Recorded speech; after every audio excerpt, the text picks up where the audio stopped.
This podcast is sponsored by Notion Refinery. Do you play Battletech or MechWarrior?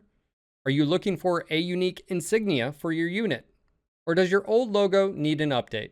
Well, Mark over at Notion Refinery has an extensive background in the lore of Battletech, and he grew up playing the games we love.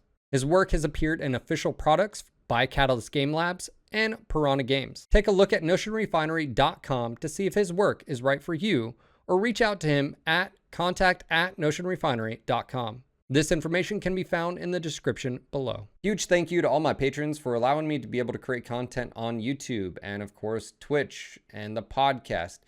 I couldn't do it without you guys. And speaking of sponsors, I'd like to say thank you to my patron sponsors. That is Crush Gaming. You're awesome. Chad, the Banff. Stuart, couldn't do it without you, man. And a new sponsor, McJiggles. Oh yeah. Thank you guys. I appreciate you. I'm just gonna click the record button. We're just gonna start. Just go from there. You're drinking coffee? Yeah. Yeah? So where are you at right now? I'm sitting right now in the office because we are in the middle of moving and the new apartment isn't done yet. And the temporary apartment doesn't have Wi-Fi, so I have to sit in the office. Well, I just want to say thank you again for doing this podcast. I think it's been a long time coming. And for those that don't know you out there, your first name is Constantin, but you go by Iqfish.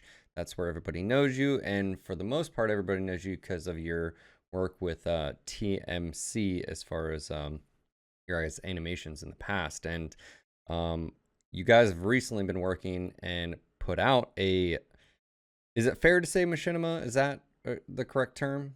Animation machinima? That's what we went with. Yeah, it's probably more an animation, but yeah. Yeah, and it's called Hired Steel. And if you're listening and or watching this podcast and you don't know what I'm talking about, go watch it. And if you do know what I'm talking about, go watch it again. I'm just gonna splurge here just for a moment. If you just it is fantastic. And not to mention the level of quality you guys have achieved for a fan-based project that, in my opinion, should be utilized at, let's just say, the highest level of animation for definitely in the MechWarrior franchise. I think it'd be great. Hashtag if you're listening PGI, you should just hire these guys to do all of your future stuff for Mech 5. But all that being said, it's fantastic, dude. It's great seeing that level of quality and attention to detail, not to mention the storytelling from a fan's perspective that have always felt the IP deserves. And you guys have nailed it. And I just want to say thank you for creating it because it's great. So that's my moment. I just wanted to get that out there, just to get it off my chest. But yeah, man, how did this all start? How did this all start? The whole project. Yeah, I think when we sat down with old Bob and the whole gang was with me, I think Andreas called it a Corona baby. So it's probably kind of a Corona baby. In Germany, we got lots of short work. I don't know the correct English term, but it's basically when your hours get cut. So you only work Monday or Tuesday or something because your company can't afford more. And so, yeah, I think we all enjoyed it for the first 2 weeks, and then it got boring. Especially with my job, I pretty much had to be on standby all the time, so I sat on the PC anyways. So it was then that somebody linked me the Astartes project from Warhammer. And to my shame, I hadn't seen it before. So I watched it and I was pretty amazed by it, especially considering that one guy pretty much did it. So then I got talking to the TMC guys again and thought about that. Basically, it's a shame that nobody has done this for MechWarrior before, because obviously the community isn't that big, but we still have, I guess, a few million people in our community. So I was wondering if anybody had ever done something before, and I went through YouTube, and you have this Dave School thing that they did in 2005, I think, and then you have some other small stuff, but never something on the level of Astartes, which I found was a shame. So I thought I learned enough in my job in the past years to maybe tackle something similar. I don't want to call our project equally as good, but it's probably still fun. So yeah, that was the reason. So that's how it started. I know exactly what you're talking about. There's small animations everywhere for MechWarrior BattleTech. They're, whether it's someone trying to do a school project or that Dave's one, not to mention all the others. And then plus you have the official ones as well. Don't feel bad. I didn't know about Astartes until not too long ago. I know I'm a heretic to some out there. Fantastic. He is working now officially, I think, with the Warhammer, I guess, I don't, whoever, that's a big deal. But yeah, so you're not far off as far as like it. Yeah, it's fantastic over there. But I think you guys achieved what you did. So the idea was, where did the idea come from? Just like the, perspective of there's nothing really out there like that as far as quality. But then where did the idea of, hey, we want to like do this story as far as the what you guys presented in the video? Yeah, honestly, I pretty much just sat down and started working on some stuff. I'm not great with the whole big concepting stuff, and I always hate to have a blank page in front of me. So I just I think I just extracted some mech models from MechWarrior Online and started texturing them. And I think the earliest stuff that I published was retextured mechs in 8K, where they were still just green. Yeah. And people started liking that, and I think there was a very successful Facebook post which blew up because people said like, "Oh, is it real?" Because I put it in some kind of photorealistic background, which I then sent to the TMC guys and said, "Yeah, guys, I have a total crazy idea. How do you like the idea of us making an animation film or series or machinima or whatever?" And then we just started thinking. And in the beginning, we wanted to do like a 20-second teaser or 15-second teaser. And then we started adding more stuff. And then somebody's told us, "Oh yeah, I can do a texturing of the dropship for you." And then we integrated the whole dropship stuff. And then we did the pilot. It took, I think, 4.5 months from April, when the whole lockdown 1 started in Germany, up until the summer. Yeah, and then we started working on episode 1, which took almost half a year. Yeah. Now, that being said, you just said 4.5 months for a 20, like, people don't, that's a lot of work and time to do. Can you, what's the process there? Because I mean, is it just, first off, you're working in Unreal 4, correct? You're working in no? That's the other thing. We did lots of testing in these months, especially for the pilot, which was pretty much only R&D in the beginning. So we just sat down and thought, okay, what can we do? Do we want to work in Unreal 4? Okay, then we have these limitations, but obviously the game is in Unreal 4, so that would be pretty easy. But then I never worked with Unreal. Nobody of the guys never worked in Unreal. I worked the past 3 years in 3D programs because I work in 3D during my day. I'm the only one, by the way, who does this stuff professionally. The other guys work in engineering or the food business or whatever. So yeah, we first of all had to think about what programs should we use. So I think the pilot, we pretty much agreed that I do all the 3D stuff on my computer. So I worked in Maya and Redshift. But then when Bernard came along and Andres wanted to work more actively, we had to switch to another program because, of course, Maya is paid and Redshift is paid, and these guys have never worked with Autodesk products. So between the pilot and episode 1, we did a complete program switch with everything attached. So that took a month as well again already. So yeah, you mentioned the process. So the process in our case was very chaotic, I have to be honest. It was better for episode 1. We did a more planned approach, but the pilot was pretty much just adding on more stuff. And, oh yeah, we can do this and that and this. Yeah. I think we threw away a complete dropship hangar scene that Andreas built in Unreal because we just had so many technical problems with it. We wanted to get lights to flicker and we just had no idea how to do it. And I think I'm not leaning myself too much out of the window when I say that Unreal is not easy to learn. Yeah. And there's not so many tutorials for it. And in the end, we just stick to what we knew, especially from our old Machinima days, where we always use Blender. Sure. Sure. So are you ending now? Or are you using Unreal when you switched? Is that? We switched to Blender completely. Blender completely, okay. Which is a pretty powerful tool set in itself, and it's gotten better over the years. Yeah, definitely. I mean, I worked in an agency for like 3 years now, and when I started, people were still laughing at me and saying, "Oh yeah, if you want, you can work in Blender, but when you switch to a real program, let us know." And then they realized how freaking fast this program is and how old some of the other stuff is.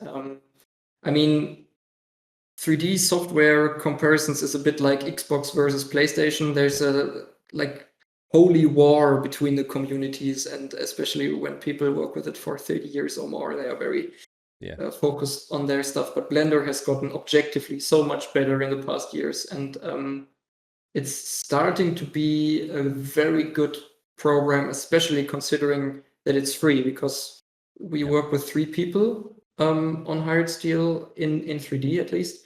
That would mean 3 full licenses for Maya. It's almost 7,500 euros alone for that per year, which we just don't have. Yeah, so. I never understood the price. Like, I'm actually surprised they haven't done the like everyday user sort of like Photoshop, where you can pay like $9.99 a month. That's what I do, or like stuff, because it's like it's unattainable. You could say like, okay, hey, if you're a corp or something like that, a corporation or a big business, yeah, you need to have these license for like official products or something. But I'm like, I don't understand the, and I've used 3ds Max for years, and that's the only thing that like has kept me from using Blender is like, I mean, this, the like the key bindings and like the workflow and how that I get into Blender and I click the same buttons and it's like, so I just get confused and I'm like, all right, well, I'm just going to stick to what I know. Cause like, like, but yeah. So,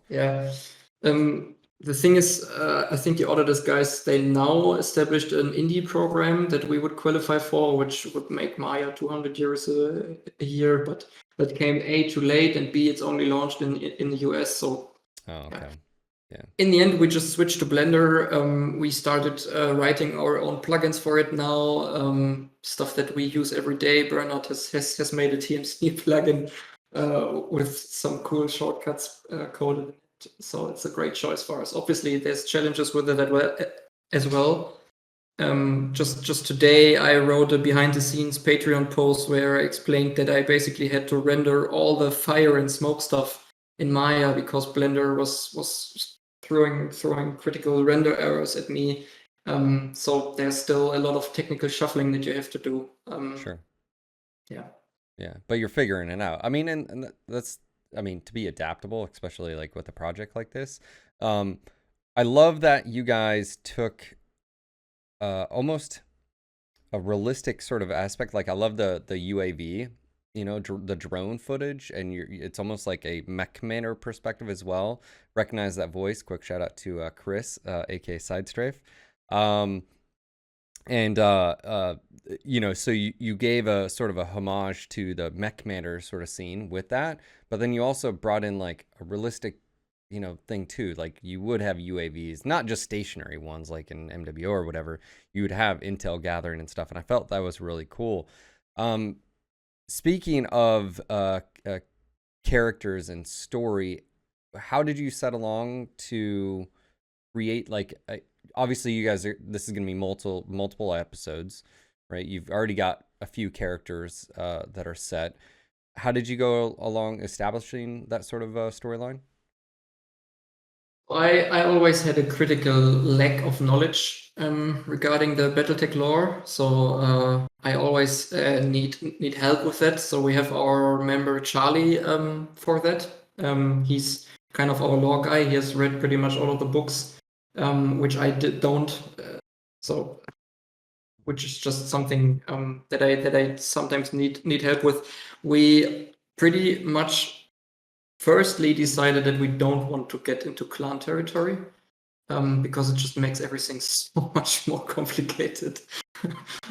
So we just picked a timeline before that happens. And then we decided that we want to stick out of these big house conflicts because, I mean, as you know, people pick favorites. And when we do like a Steiner versus Kurita or something, like house fight, then we very strictly have to stay within the lore, and there's stuff that we just can't. That would limit our creative freedom and would lead us to make mistakes. So we decided to go with the mercenary route, which is something that that the games have done as well. And for a reason, I guess. So without spoiling too much, I think we gave away the planet and the year that Hired Steel happens. I think you will find out more about the factions at play here. But it's not completely disconnected from the lore or anything. It's just mercenaries and proxy wars and stuff. So we can have a little bit more freedom. So we invented the good guys. These are our own invention. They have a law background, but we did not invent the pirates. Gotcha. And I mean, going the Merc route or going, it makes sense. It gives you creative freedom to do what you want. And also, too, is like, even in Battletech lore, I mean, there's thousands of planets with, I mean, there'd be stuff. I don't think you have to like justify. I think it makes sense. It also gives you, like I said, the blank sheet to sort of go off of. And when you do want to sprinkle this or that in there, you're able to. But you mentioned the clans. So you're saying there's a chance in the future. Just say. I think you guys could do I mean, one thing that the storytelling, I've been watching a lot of Tex Talks Battletech. And the lore in Battletech and the parallels with modern day, our recent past, and then, you know, sort of like all this, it's such a rich thing. And again, to see a representation at the level that you guys did, I think is fantastic. And the you set the tone pretty early on. Again, spoiler alert for you, if you haven't seen it, go watch it. I love the I don't know if it's an artistic sort of aspect. I guess it is, right? Like what rounds actually really do, you know, is it the, you know, rifleman, you know, is firing, and, you know, like you see every few rounds, you see the tracer round and stuff. I love those little details. And then like, you don't have hit boxes in real life, right? You know, like these, it would be brutal. It would be in like, and you get an aspect with that when the locust, you know, like just it shears its lower leg off. That's what the novels are like. It's not like this, like, oh, well, actually, Constantin, the AC5 is only capable of, you know, this amount. You don't have that, right? It's like, no, it's modern, you know, you can use the analogy of modern day ballistics, and I think you guys capture that quite well with that scene as well. So I mean, it makes sense for video games. Obviously, it wouldn't be fun if you get hit in a light mech and you immediately die. So there's that. We have to keep in mind that what we know as MechWarrior or BattleTech is very much influenced by games now, and probably more games than the tabletop or books, because it just has a bigger audience, I guess. So that's something we have to keep in mind. We also always talk about this realistic stuff. Like I said, I just today wrote a behind the scenes post about the explosion stuff.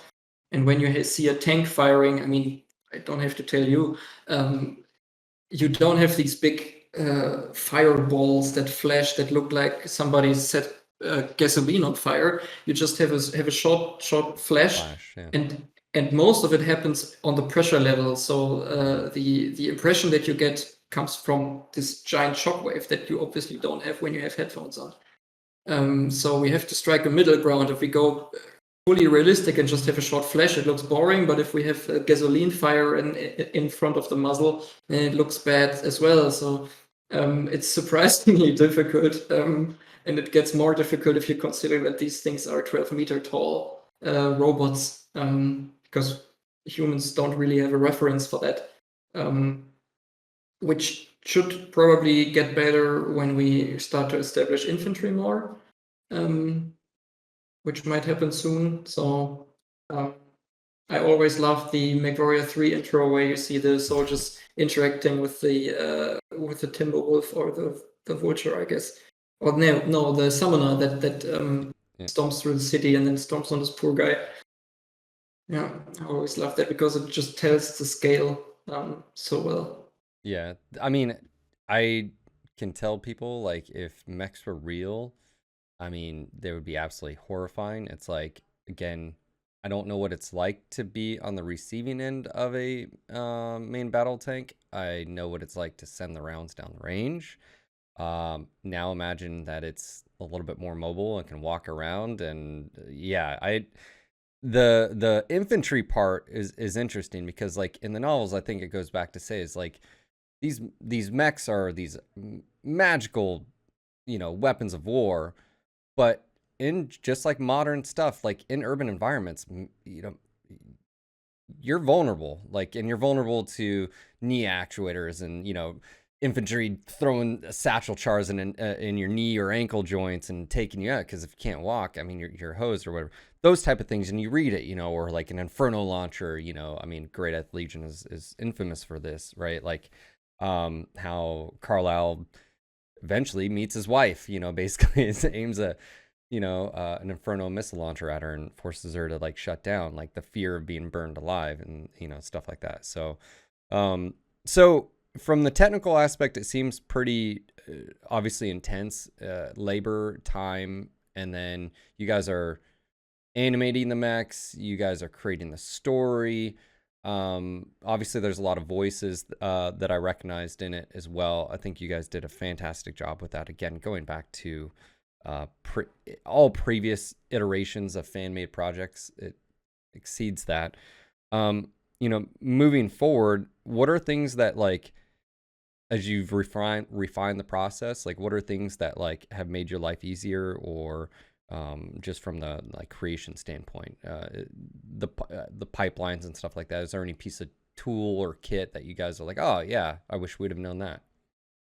I mean, there's the list of learnings that we have from episode 1 to episode 2 now. It's probably too long to tell it completely.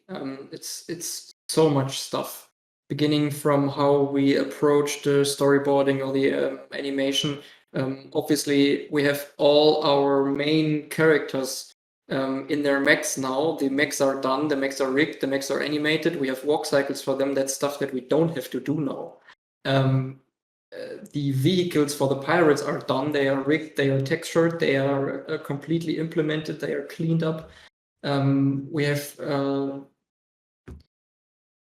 where do I start? We are doing a new skin shader for our humans. What we are doing now new is we are going the motion capturing route. Okay. A big criticism for the last one was the facial movements. And I understand that. I always tell when people ask me that I was originally against showing faces because, like I said, I do this stuff during my day, and we always avoid that because you never get this right. And even when you're our Disney or LucasArts, you do full CG characters and they still look fake. Sure. So in the end, we still did that. And I mean, for a fan project and considering the fact that these are hand animated, facial hand animation, which is crazy. The guys did such a great job. I can't do it. They are okay, but now we are doing motion capturing, so we have a realistic base like the movement, the Mhm. timing, and all the subtle stuff that happens in our faces when we talk, the eye movements and stuff. That makes it a lot easier on the animation side. Yeah. Honestly, then the next stuff that I'm really thankful for is all the voiceover work. Like you mentioned, we completely went with people from the community, just because that's the only thing that's holding BattleTech and MechWarrior together. It's the community. It's certainly not the treatment it gets from all the official sources. There could be so much more done with it, but we keep it alive. So I figured, why don't we just work all together? And all the people were super stoked. And if you're a streamer, you know how to control your voice, you know how to record audio. So that's a win-win situation for us. Yeah, I was gonna say like the facial. I get where you're going with the facial stuff because yeah, if you don't do it right, it looks funky. I think you guys did good. I mean, like it wasn't, and also too, you guys didn't go like uber realistic to where it's like photorealism too. So it's got like a slightly animated sort of. I mean, obviously that they look like humans, but it's not like you went with again photorealism. So I think it was definitely great, but I can see where you are you using. Is it a Blender like plugin or like using your phone or because I've seen some motion cap Unreal, of course. It has that new thing where you can use your damn phone, Yeah. which is awesome. But what tool set are you guys using for that? I mean, the Unreal stuff, the metahuman stuff, it's amazing. It's going to be a new leap in the whole industry because people now can do it for free on their home computer with their phone. So that's another thing I wanted to say. What's really important for me is, of course, we do our project, and it would be great if you could help us both during Patreon or just join us and help us animating. But if you sit down now and start doing a few tutorials, you can do this on your own, and you can do this on a normal gaming PC. And I would be so happy to see more stuff like Hired Steel out there for this great IP, because then we could kind of revive it and maybe get more attention to it. Yeah. Because Warhammer is not the only cool sci-fi IP out there. Yeah, and like you said, BattleTech has the opportunity with such great and deep lore behind it to be yeah, equally as popular. But yeah, the motion capturing stuff. So MetaHuman is great, but MetaHuman is in Unreal, and it's only licensed for Unreal, and it's not licensed for these kind of projects that we do. So that would be a problem. We are going with a custom pipeline where we record mocap data with the true depth sensor from the iPhones. And then translate it to our characters in Blender using blend shapes and a custom script. And then we have a base. Like I said, some stuff is missing then, and we have to refine it. Head movements are not in. That's the easiest part. But it's already linked and synced to audio, and you can record a reference clip with your phone where you can see all the real movements of lips and stuff. And yeah, I think that's probably going to make it a lot easier. Yeah, that's fantastic. Okay. So basically, anybody who's working with you, they can just use their phones. They obviously read their scripts and lines and whatever, intensity it's going to show. That's really cool too, because like, again, it not only doesn't make them voice actors, but they need to make sure that their face is translating the motion as well, right? Like, that's one critique, and I've talked about this publicly. So, is the storytelling in like the intro to Mech 5, like where, you've got this just mech, like get, like son, I told you to, go, and it's like yeah, it's so flat and stuff like that, and I just, like it's like there's no emotion there, there's no character model, there's no connection, there's no intensity in the voice, and like there's intensity in your guys' voice. I mean, shit, when the locust is on the ground, like I, that's a really powerful scene because, in my opinion, it shows just how of a. I mean, it's you guys don't beat around. You don't show blood, but you don't have to. It's just like just Yeah. boom, boom, boom, and you're like, oh, I know exactly what just happened. Like that Yeah. was, you That know, guy's dead. yeah, he's dead. Like there's no, sorry, Starwolf. Um, Yeah. yeah. So yeah, that's awesome. So uh, that's a new tool set that I'm sure you're really excited to use. So what's the what's the future look like? Obviously the pilot came out, the first episode came out, and it's 4 minutes or three and a half, like, and that took you 6.5 months, 6 months to do, and that's without even like the other work, right? Like the texturing and all that. Is that That's included. I included? mean, on that base alone, this pirate base, this old SLDF weapons base, I spent so much time. I made it way too detailed, which is something I always do. But now it's good since we can reuse it for the other stuff, and it has to be more detailed when we go down with the camera. But yeah, that's. I mean, you have to consider. Andreas is building a house and has become a father in the meantime. Bernard has two kids. I have a new job. I'm moving. All this stuff comes together, and then we only have our free time for this project. Yep. So, like I said, there's no work time involved in this yet.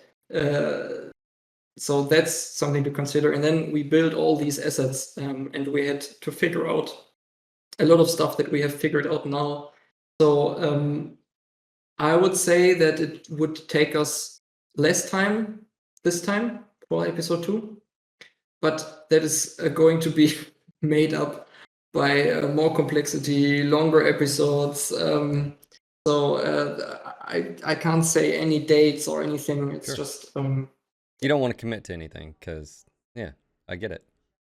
yeah, it's I mean, there's no real sugarcoating.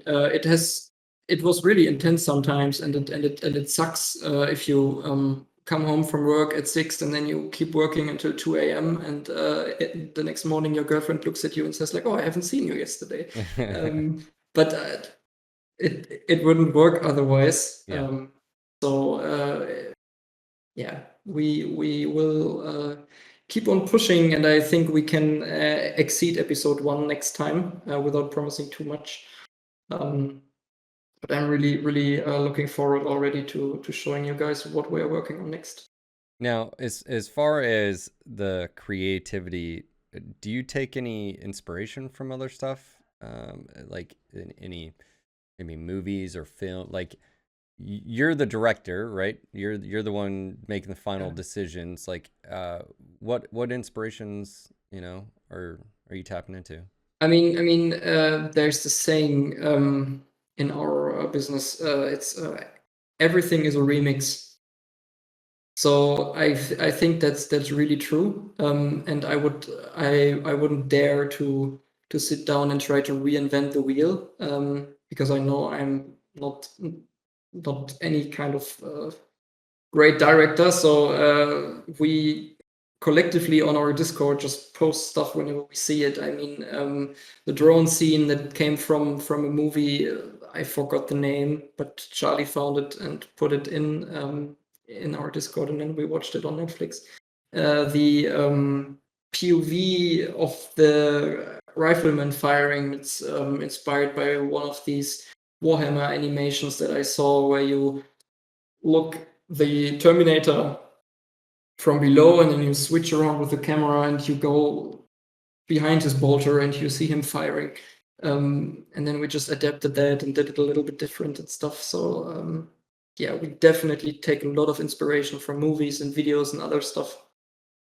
We try to not steal anything directly, and I think that would suck. But it's very much a mix of everything that we find cool. Gotcha. I mean, I don't think that's crazy. I mean, that's interesting that, everything's remix, right? It's like, yeah, I can see that. Yeah. 'Cause I mean, I don't, for me, it's not like I have any original ideas or original, like, yeah, I'm just, yeah. Yeah, that's I get that. I mean, what we did, I don't know where I have seen it, but it was from some 3D guy on YouTube, and he mentioned that it's a good idea to always keep the 3D camera constrained to what a real camera would be constrained to. Because with a lot of these 3D animations, you have this crazy flying, and the camera always behaves like some kind of crazy first-person drone. And that's not what we are used to when we go to the cinema. Because cinema cameras are always either on a shoulder or on a crane, so they are constrained to this axis, or they are on a drone and they are constrained to this axis. So what we did is we always kept the camera at shoulder height, or when we didn't, we constrained it to a crane, so that it always had to pivot around a crane point. And I think that helped a lot, getting the camera a little bit more realistic. Gotcha. What's been the most difficult thing?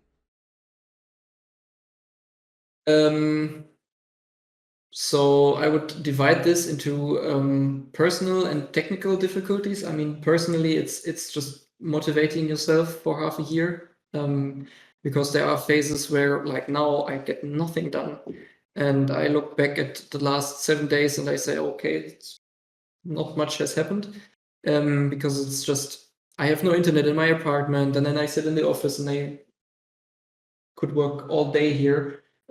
Because there's so much work, and then you have to always motivate yourself and try to not burn out, because half a year is a long time. And technically, so Blender has this problem, where when you work in a 3D pipeline, you always have an asset and you have a scene. Your asset in this case would be the mech or the vehicle or the gun or whatever. So you use this asset in multiple scenes.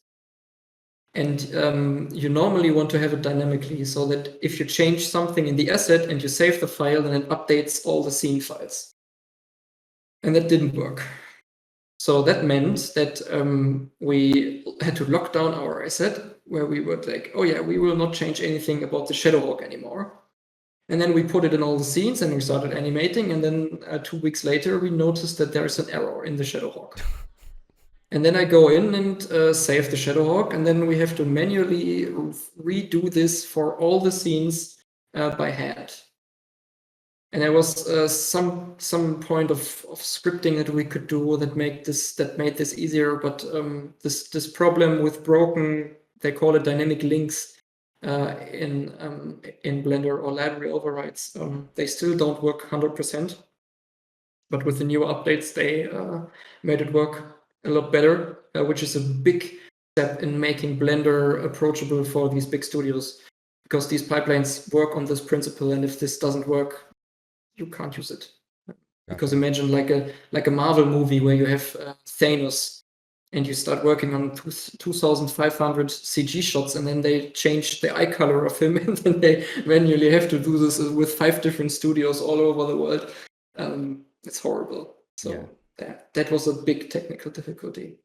On the flip side, obviously that sounds really frustrating. So yeah, you definitely want to try to square that away. So future, what's been the easiest thing? Is there been anything that surprised you?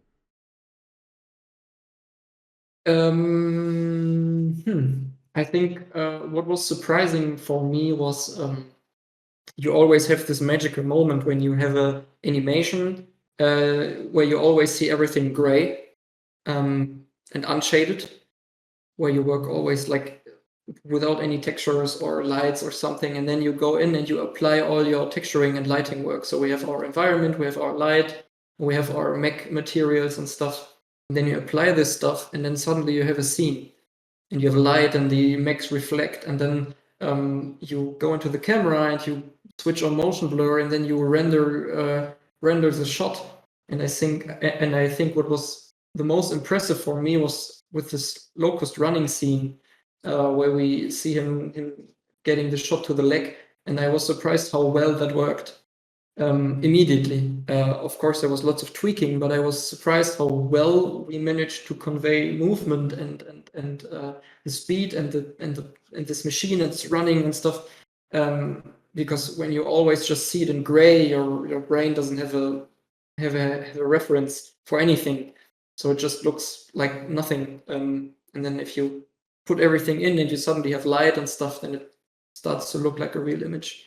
Yeah. I mean, I always get references to like when you see films being made that use CG, it's all gray blocked out, Yeah, right? That's how they do their entire process into like the effects and all that stuff and color is yeah. until the end anyway. So is that basically what you're describing is everything's like that? Okay. Exactly. Yeah, we started with the script, and then we did the storyboard, which we already did in 3D, because we are all much better in 3D than we are at drawing. Yeah. And then we just reused these storyboard scenes and put in a little bit motion. So we had these mechs sliding around and nothing was moving really. And then they suddenly started moving. And then we just built our animation from this, and it was always just gray and gray without trees or vegetation or light or even textures. So the mechs are just gray. Um, they look like unshaded plastic. Like a miniature that you haven't painted yet. That's a great comparison. And then suddenly, when you put in everything that you prepared, and you have this marriage of all the parts, you click render, and you have an image, and suddenly, oh yeah. You know, it's interesting. You mentioned earlier that you'd like to see others, not just obviously your guys, but like other people pick up the mantle. But everything you're describing to me is a lot of work. Like, Yeah. so I feel like that's another thing. Like, even when it comes to like Mech 5 and like modding, I think people are like, yeah, you know, you have to learn Unreal. Like, Yeah. you know, what you're talking about, you're having to learn pipelines, whatever you're using, whatever software you're using, that's a lot of work. So like, is there any advice to anybody out there? Like if they're, you know, if they are wanting to get into it, is there anything that you'd recommend them do? I mean, it is a lot of work, and it's probably that's probably the thing that keeps 99% of people from doing this stuff. But it's changing and it's getting easier. And just 5 years ago, the stuff that we have done would not be possible on a home machine, which is just processor wise, it wouldn't render. Nobody could render on a graphics card back then, and the processors that we had back then, these small quad cores, that they just would give up. But now it all runs on a GPU, and everybody has a medium good GPU. I mean, probably not now with all the shortage stuff, but if you have a decent GPU, you can render our scenes in like, it takes, I don't know, 10 minutes per frame, but that's manageable if you have month to work on this stuff. And there's always solutions to do it in real time, or you do it in Unreal, and it's never been easier than today. And my advice would just be to just go on YouTube and search for Blender beginner tutorial. Or if you want to work with Unreal, I'm sure there's other Unreal tutorials for you as well. The tools have never been better than today, and it's never been more possible to do this stuff. And when you then combine this with like a bunch of people that are equally minded, and you don't have to do it all by yourself, then it gets even cooler. I mean, just look at the MechWarrior Living Legends guys. They are completely self-organized on like a Discord, and they're building this game, and they're maintaining the first game for years now. Yeah. Which is great. So just get into it. And I mean, I'm always telling this to people. You can always message me. I would be more than happy to help, especially if it leads to more content. So yeah, that's an option as well.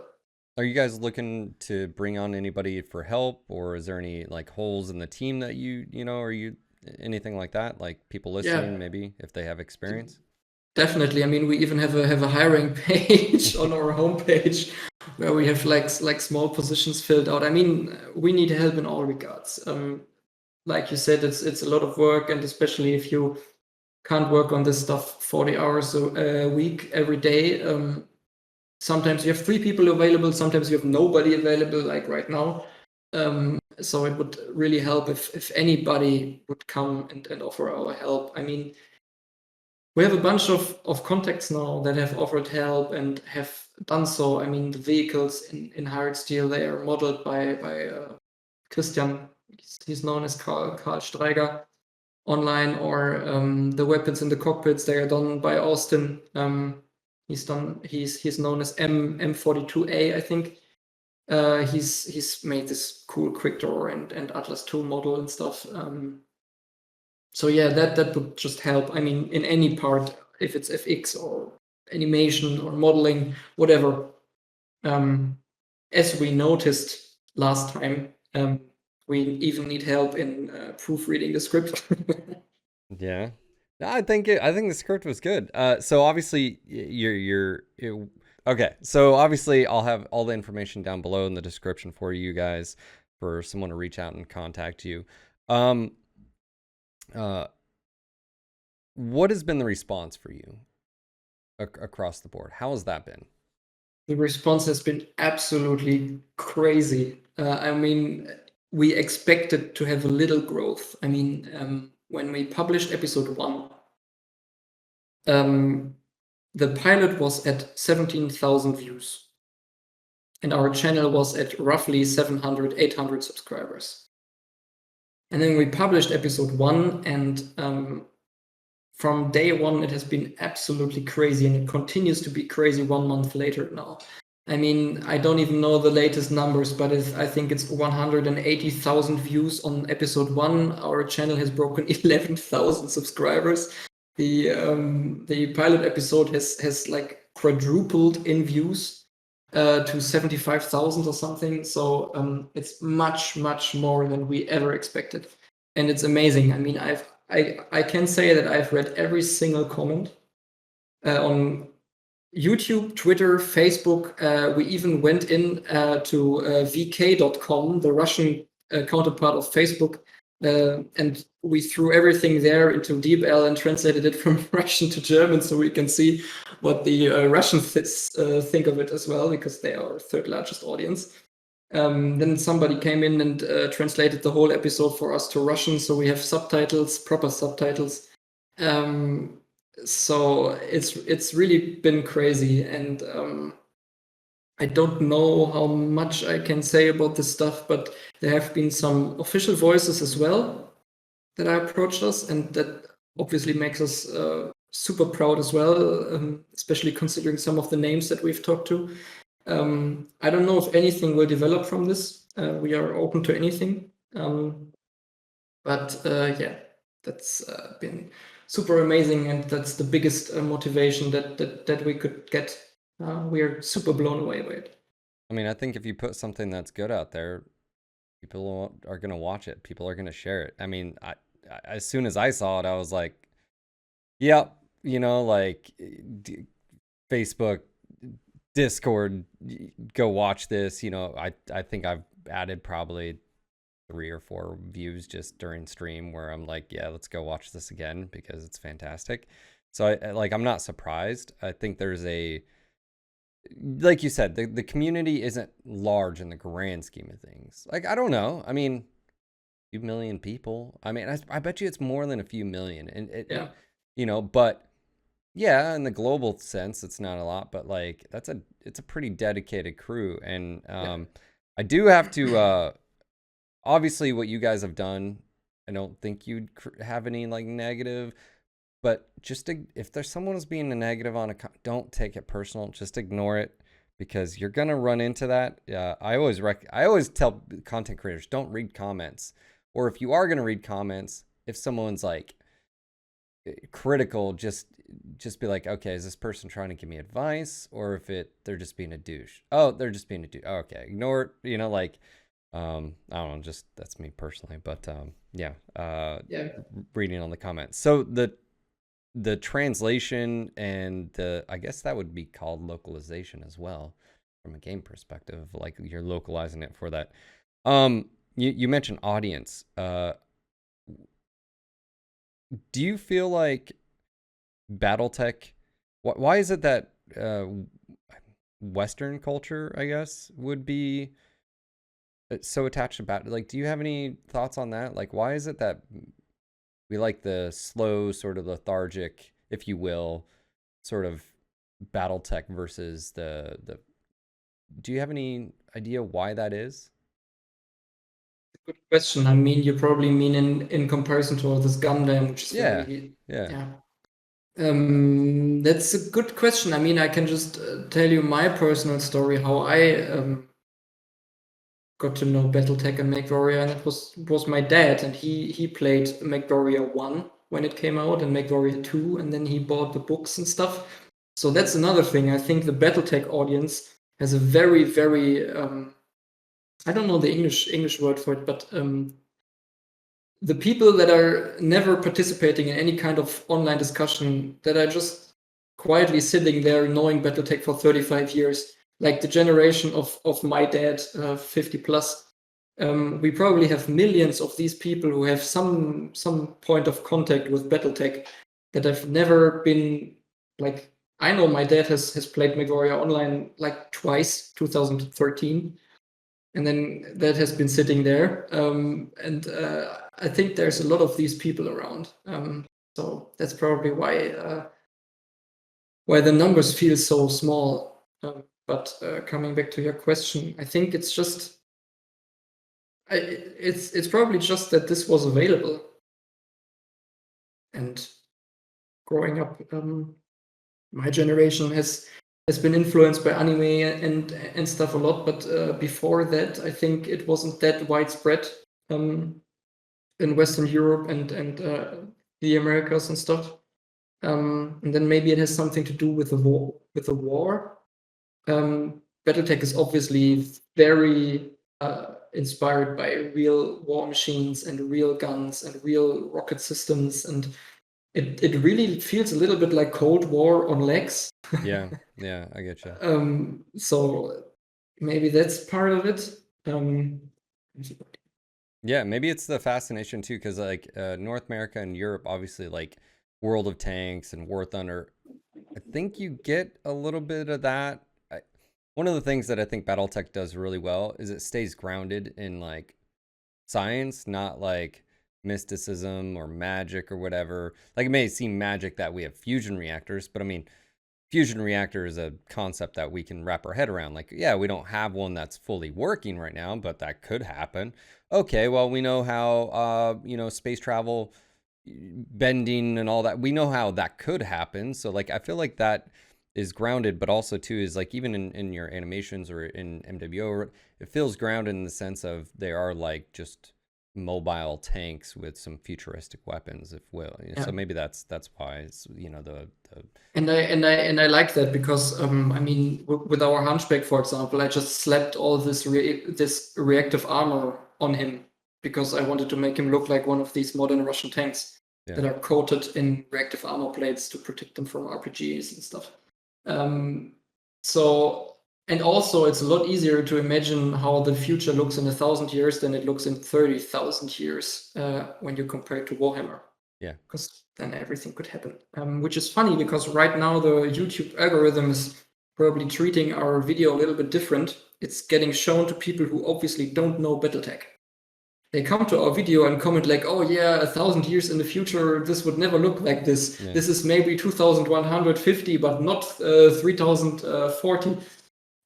Which is funny because they obviously don't know the lore behind it. But that's the thing. And I mean, at least I'm from Germany, and Germany is very coined by all this Cold War stuff. And I mean, just looking out my window, I can see a bridge, and all the bridges in Germany have these little tonnage signs on it that indicate how many tanks can cross it at the same time, because they were built to obviously provide the infrastructure for the NATO to repel the Russians on our border. And that's still there today, and very, very big influence. And if you can hear all the stuff flying over my house, that's because a military base is over there, and I think that's a big influence in the whole BattleTech thing. Well, like I said, I think you guys have created something wonderful. I'm excited to see where it goes. If like I asked earlier, if you're looking for help, you said a yes. If someone was maybe someone that has no technical skills, is there any other way they can help? You mentioned Patreon earlier. Can you talk about that just for a second? Yeah, we have a Patreon for the TMC where we show like behind the scenes stuff, and we do polls, and I try to keep it as active as I can. So there's some interesting stuff over there. I mean, we have created like 12 behind the scenes posts. That alone is probably worth the $3 to just read all of the stuff I've written. So if you can take a look at that, that would be great. And if not, just share the video, just post it in some community that it hasn't reached yet. Help us get a little bit more viral. That would be great. I mean, I'm super satisfied with how the video did, and if it would stop now, I wouldn't be sad, but more is always better. And yeah, we will continue to work on the project, and that's the only thing I would add. Don't be discouraged if it takes a few weeks to hear from us, because there's just not much exciting stuff to share at this stage, and I don't want to share stuff that's not worthy to be shared or create false expectations or hype people too much, because we're a super small team. We only have our free time. It's getting summer now in Germany, and people are starting to go out in the sun again, and time is limited, but we do our best, and we definitely keep producing. So one last question before we get off here. If, let's just say, someone at PGI was wanting you guys, would you guys be interested in working with PGI and creating like official, either what you're doing right now or even tied into the games? Is that something that you guys have ever talked about? We have sadly never had any kind of official contact from PGI. In the beginning, I sent a small letter making sure that it was okay for us to use the 3D models, which they approved. They obviously said, yeah, like movie rights and stuff is not with us, but you can use our 3D models, just credit us. And that's what we did. And after that, we sadly never heard again. And I sent a few mails and never got any kind of reply. So I think for now they are not interested, or there's no budget or no capacity. I don't know. But our door is always open, and there are other companies as well involved with BattleTech. So yeah. Who knows? Sure. Sure. Gotcha. Awesome. Well, hey, I know you got to get going. I just want to say thank you again. I look forward to sitting down and talking about episode 2 with you in the future, and 3, or whatever you guys are planning. I myself, I'll go ahead and say it publicly, I will be headed over to your Patreon and joining and supporting, because I do think it's a great cause. So I'm going to put my money where my mouth is. One of those things that I wanted to do officially out there. So I'll go ahead and say that. Yep, you guys deserve it. I love content creators. I myself being one, I know how important that is. So yeah, so out there, if you have the ability, share this video on Facebook, Twitter, your friends, Discords, get it out there. Leave a comment, like it, and all that fun stuff. And also go subscribe to their channel. And of course, all this information will be down below. Any last words from Constantin, aka Iqfish? I just want to say thank you again. The response from the community has been overwhelming, not just in views or Patreon, but just in the feedback that we got, and it's really special. And it makes the whole month of work feel like they are really worth it. Awesome. Well, thank you again, man. I look forward to talking to you in the future. Yeah, thank you, and bye-bye.